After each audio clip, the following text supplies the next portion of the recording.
Hello everyone, and welcome to lesson 6.6, which is deriving the equation y equals mx plus b. This is essentially a continuation from things that we've discussed in previous chapters about how to translate English sentences into math equations.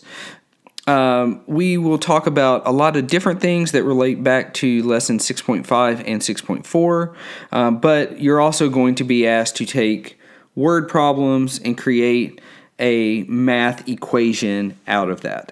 So let's just take a look at our first example.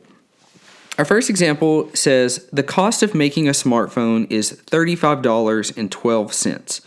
Also, the smartphone company charges a $150 flat rate for shipping. Write an equation to model the company's cost. So, whenever you do this, we are probably more than likely going to be using the equation y equals mx plus b.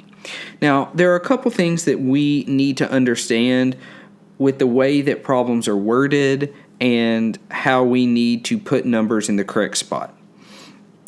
The m, which we know has been our slope, this is going to be a variable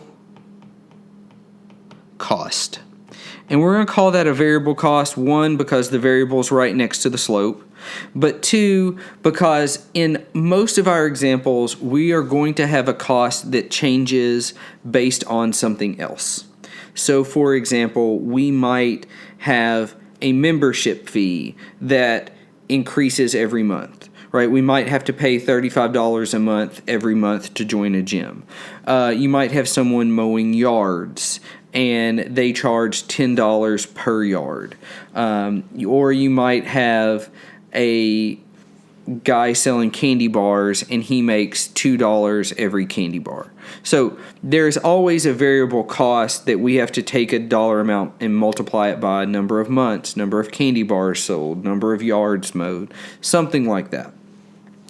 But then we're going to have our y-intercept, and that's just going to be like a flat rate, right? One-time fee, membership joining fee, right? Maybe we're buying a cell phone plan, and the cell phone costs $200, and then the phone plan costs $15 per month. So, if we can understand the differences between variable costs and flat costs and flat rates, then we'll be in good shape when writing equations.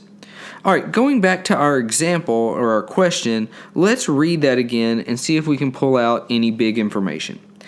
It says the cost of making a smartphone is $35.12. So we know that we have a cost that's $35.12.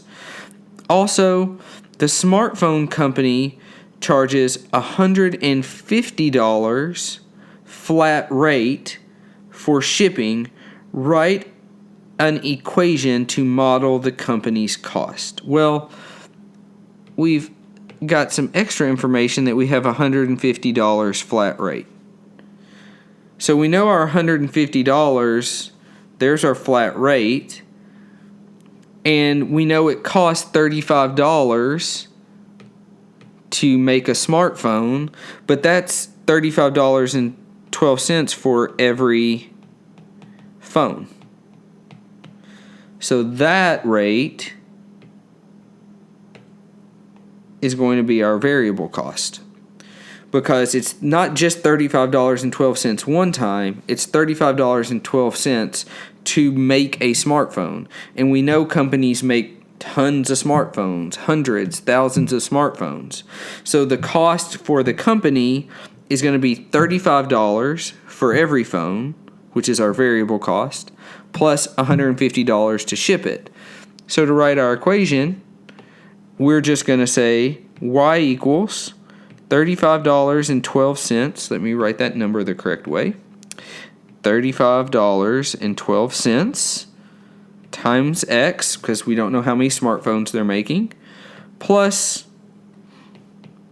$150 to ship. And you're done. right? There's no extra calculation here, anything that we have to do. We just got to make sure that we find the right numbers and we put them in the right spots. What's our flat rate? What's our variable cost? Once we figure that out, we're good to go.